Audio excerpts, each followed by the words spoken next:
తెలంగాణలో రెడ్ల పాలన మందకృష్ణ మాదిగ వాస్తవమే. యాక్చువల్గా ఇది అగ్రవర్ణాలను మనం ఏదో తప్పుపడుతున్నట్టు, గతంలో మరి కేసీఆర్ దగ్గర రావుల పాలన ఉంటే మరి అప్పుడు మాట్లాడలేదంటే అప్పుడు మాట్లాడినాం, అప్పుడు కూడా మాట్లాడినాం, ఇప్పుడు కూడా మాట్లాడతాం. కాకపోతే రెడ్ల పాలన అనేది కొంచెం మింగుడు పడది.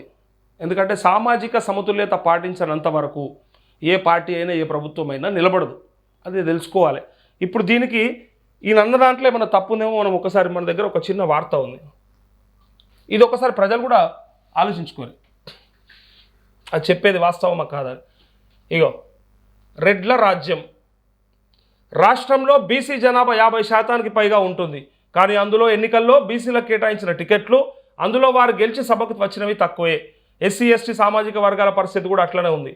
కానీ చాలా తక్కువగా ఉండే కమ్మ సామాజిక వర్గానికి రేవంత్ రెడ్డి సర్కార్ పదవుల్లోనూ ఎర్రతివాచి పరిచింది. అసెంబ్లీలో కేబినెట్లో రెడ్లు, ఒక్కసారి ఇది చూడండి, ఇలా తప్పుంటే చెప్పుర్రి ఈ వార్తల. Revanth Reddy, Komatireddy Venkatreddy, Komatireddy Rajagopal Reddy, Uttam Kumar Reddy, Padmavathi Reddy, Kanduru Jaiveer Reddy, Battula Lakshmareddy, Kumbham Anil Kumar Reddy, P Sudarshan Reddy, Rekula Bhupathi Reddy, Patlola Sanjeevareddy, Malreddy Rangareddy, Tammanagar Rammohan Reddy, B Manohar Reddy, Chittam Parnikareddy, NM Srinivasareddy, Anirudh Reddy, Madhusudhan Reddy, Thudi Meghareddy, Krishnamohan Reddy, doctor Kuchukulla Rajasekhar Reddy, Rajesh Reddy, Kasireddy Narayana Reddy, Donthi Madhavareddy, Revuri Prakash Reddy, Nayini Rajender Reddy, పొంగులూరి Srinivasa Reddy, వీళ్ళంతా అసెంబ్లీలో కేబినెట్లో ఉన్న రెడ్లు వాళ్ళు ఎంతున్నారు, వాళ్ళకు వచ్చిన వాటా ఎంత అనేది ఒకసారి ఇక్కడ గమనించాలి తప్ప ఇదేమీ సామాజిక వర్గాల మధ్య పెట్టే కొట్లాట కాదు. మాకు అగ్రవర్ణాల మీద ఉన్నటువంటి తారతమ్యం కాదు. కానీ ఇది ఒక డేటా, ఈ డేటాలో ఏముందో ఒకసారి చూడరు. ఎందుకంటే గతంలో తెలంగాణ సీఎంఓలో కూడా ఒక్క బీసీ లేరు, బడుగులు లేరు, ఒక్క ఎస్సీ ఎస్టీ అధికారి లేడు అని చెప్పి మనమే కొట్లాడినాం, మనమే మాట్లాడినాం. కానీ ఇక్కడ సీఎం చుట్టూ రెడ్లే. సీఎం సలహాదారు ఓలో ఎరకనా వేం నరేందర్ రెడ్డి, సీఎం ఓఎస్డీ ఓలో తెలుసా అజిత్ రెడ్డి, సీఎం సిపిఆర్ ఓలో తెలుసా అయోధ్య రెడ్డి. ఎక్కడ పోయిందా?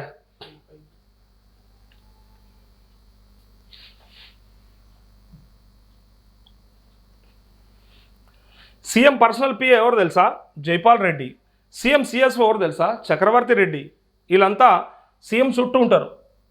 సీఎం చుట్టూ ఏ బీసీ లేడు, ఏ ఎస్సీ లేడు, ఏ ఎస్టీ లేడు, ఓన్లీ రెడ్లు మాత్రం ఉన్నారని చెప్పడానికి వార్త వేసిరాలు.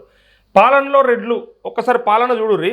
టీఎస్పీఎస్సీ చైర్మన్ ఎవరు తెలుసా మహేందర్ రెడ్డి, ఇంటెలిజెన్స్ చీఫ్ ఎవరు తెలుసా శివధర్ రెడ్డి, డ్రగ్స్ కంట్రోల్ విభాగం డీజీ ఎవరు తెలుసా Kamalasan Reddy, fire services DG ఎవరు తెలుసా Nagireddy, vigilance enforcement DG Prakash Reddy, Hyderabad CP Srinivasareddy, HMDA joint commissioner Amrapali Reddy, advocate general Sudarshan Reddy, additional advocate general Rajinikanth Reddy. ఇది పరిపాలనలో ఉన్నటువంటి రెడ్లు, నామినేటెడ్ పదవులలో ఉన్నటువంటి రెడ్ల పేర్లు. ఢిల్లీలో రాష్ట్ర ప్రభుత్వ ప్రతినిధి Jitender Reddy, governor quota MLC Kodandarami Reddy, media academy chairman Srinivasa Reddy, TSAT CEO Venugopala Reddy. Corporation పదవులలో రెడ్లు, ఇప్పటిదాకా నామినేటెడ్ పదవుల, ఇప్పుడు కార్పొరేషన్లు. Tourism development corporation Patel Ramesh Reddy, sports authority chairman Shivasena Reddy, seeds development corporation Anvesh Reddy, oil seeds development Janga Raghava Reddy, cooperative union Manala Mohan Reddy, urban finance infrastructure corporation Challa Narasimha Reddy, road development corporation Malreddy Rama Reddy, state trade promotion corporation A Prakash Reddy, film development corporation Giridhar Reddy, industrial infrastructure Nirmala Jaggareddy, Satavahana urban development authority K Narender Reddy, Kakatiya urban development authority Venkataramareddy. వీళ్ళంతా corporation పదవుల్లో వచ్చినటువంటి రెడ్లు. BRS నుంచి రెడ్లకు గాలం. BRS నుంచి ఎవరికి గాలం వేస్తారు తెలుసా వీళ్ళు? పట్నం మహేందర్ రెడ్డి వేసేసిర్రు ఆల్రెడీ. ఇది గతంలో వచ్చిన వార్త, ఇది ఎప్పుడు కొంచెం 15-20 రోజుల ముందు వచ్చిన వార్త ఇది. తన భార్య ఎంపీ టికెట్ కోసం పక్క సునీత వచ్చి మల్కాజ్గిరిలో పోటీ చేస్తుంది, అదే ఆ మహేందర్ రెడ్డి. రంజిత్ రెడ్డి చేవల్ ఎంపీ టికెట్ కోసం ఇంకెక్కడిది అప్పుడే చేరిపోయిండు, ఎంపీ టికెట్ కూడా ఆయనకు కన్ఫర్మ్ అయిపోయింది.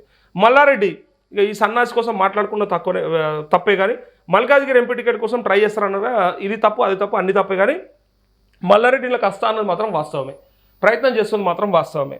ఇక ఆయనకు టికెట్ ఇస్తారా లేదా అదంతా సెకండరీ. కానీ ఈ పార్టీలో వస్తే బతుకుతా, నా కాలేజీల మీద దాడులు ఆగుతాయి, నా డబ్బుల్ని నా హాస్టల్ని కాపాడుకోవచ్చనే ప్రయత్నం మీదనే మల్లారెడ్డి చేరుతున్నట్టుగా ఉంది. ఆయన ఎప్పటికైనా చేరేటోడే. ఈ చేరని వార్త మనం మీద అవుతాం భవిష్యత్తులో. చివరిగా రాజశేఖర్ రెడ్డి ఈయన కూడా చేరుతారని చెప్పి, రాజశేఖర్ రెడ్డి అంటే ఎవరు? ఇలా అల్లుడు, మల్కాజ్గిరి ఎమ్మెల్యే. ఇది మొత్తానికి రెడ్ల రాజ్యం. ఇక్కడ మందకృష్ణ మాదిగ అన్న మాటల ఎక్కడన్నా తప్పుందా? తెలంగాణలో రెడ్ల పాలన నడుస్తలేదా? అగ్రవర్ణాలకు మేమెవ్వరం వ్యతిరేకం కాదు, కానీ సామాజిక సమతుల్యత పాటించకపోతే భవిష్యత్తులో ఇబ్బందుల పాలు వస్తాయి. అన్రెస్ట్ బయటికి వస్తుంది. సోషల్ అన్రెస్ట్ అనేది మంచిది కాదు. అరే మా వర్గాలకు ఎందుకు న్యాయం చేయడు రేవంత్ రెడ్డి? మా వర్గాలు ఎందుకు బాగుపడకూడదు? గతంలో జరిగిన తప్పే, బీఆర్ఎస్ చేసిన తప్పే రేవంత్ రెడ్డి కూడా చేస్తున్నాడు. అప్పుడు రావుల రాజ్యం అయిపోయింది, ఇవాళ రెడ్ల రాజ్యమా? మరి మేము సగం మాకు సగం అనే నినాదం ఎక్కడ పోయింది? చేస్తే మరి ఆ ఉద్యమాలు ఏమైపోయినాయి? బడుగుల కోసం బహుజనుల కోసం మాట్లాడాల్సిన నోళ్ళు ఎక్కడున్నాయి? ఏ మూలన పడున్నాయి? ఎందుకు మాట్లాడతలేరు? ఎందుకంత భయం మీకు? వాళ్ళకు అవకాశాలు ఎట్లొస్తాయి, మనకెందుకు రావు? మనము ఇంకా మాటలు చెప్పుడు కాడ, ఉద్యమాలని చెప్పి జెండాలు పట్టుకొని తిరిగే కాడ మనం ఉంటే అసెంబ్లీలో పార్లమెంట్లో వాళ్ళు ఉన్నారు. గోసి పెట్టుకొని పాటలు పాడే పనిలో మనం ఉంటే, బడుగులు బలహీనులు ఉంటే అసెంబ్లీలో పార్లమెంట్లో వాళ్ళు ఉన్నారు. ఏం చేస్తున్నారు మరి? మనకొద్దా? వేదికలెక్కి స్పీచ్లు ఇచ్చుడేనా? మేధావుల లెక్క మాట్లాడుడేనా? మరి ఆచరణలో ఎక్కడ పోయింది మన సోయి అని ఎంతోమంది బాధపడ్డా మనకు మాత్రం సోయి రాదు, మనకు మాత్రం ఆలోచన ఉండదు. ఎవ్వనికో ఒకరికి ఊడిగం చేయడానికి తప్ప మన బతుకులు ఇంకా వేరే వాటికి ఉండవు. మనం మారము, మన భవిష్యత్ తరాలు మారాయి. మనకే ఇంత భయం ఉంటే ఇంకా మనకు పుట్టినోడు మన తర్వాతోడు ధైర్యం చేస్తాడు. మనకు లేదే సోయి. మనం ఎట్లా మరి ఈ సమాజంలో సగం ఉన్నాం? మరి అధికారం మాత్రం వాళ్ళకే ఎందుకు వస్తుంది? అంటే వాళ్ళ దగ్గర అస్త్రశస్త్రాలను పెట్టుకున్నారు. మనం ఎందుకు పెట్టుకో? మనతోనే ఎందుకు కాదు అంటే ఎన్నటికీ కాదు. వేదికలెక్కి స్పీచ్లు ఇచ్చుడు తప్ప, మాటలు చెప్పుడు తప్ప ఉద్యమాలు చేసేది లేదు. చేసిన ఉద్యమాలల్లో పదవులు ఇస్తే మళ్ళీ వాటిని మడతపెట్టి వాళ్ళకే అప్పచెప్పచ్చుడు తప్ప మనతో ఏది చేత కాదు. ఆయన అన్నదాంట్లో తప్పేంలే. ఆ లెక్క చూస్తేనే అర్థమైపోయింది మనకి. హస్తం పార్టీకి తుక్కు కూడా సెంటిమెంట్. అసెంబ్లీ ఎన్నికల్లో 6 గ్యారంటీలు ఇస్తామని ఇక్కడ నుంచే ప్రకటన. అనంతరం ఎలక్షన్స్లో విజయం. ప్రస్తుతం ఇక్కడే తెలుగులో ఏఐసీసీ మేనిఫెస్టో రిలీజ్కి ప్లాన్. వచ్చే నెల ఫస్ట్ వీక్లో భారీ బహిరంగ సభ. రాహుల్ ప్రియాంకతో పాటు అగ్రనేతల రాక అంటూ తుక్కు కూడా సెంటిమెంట్ కలిసి వచ్చిందట. అదే సెంటిమెంట్ని ఫాలో అవుతున్నట్టుగా వార్త.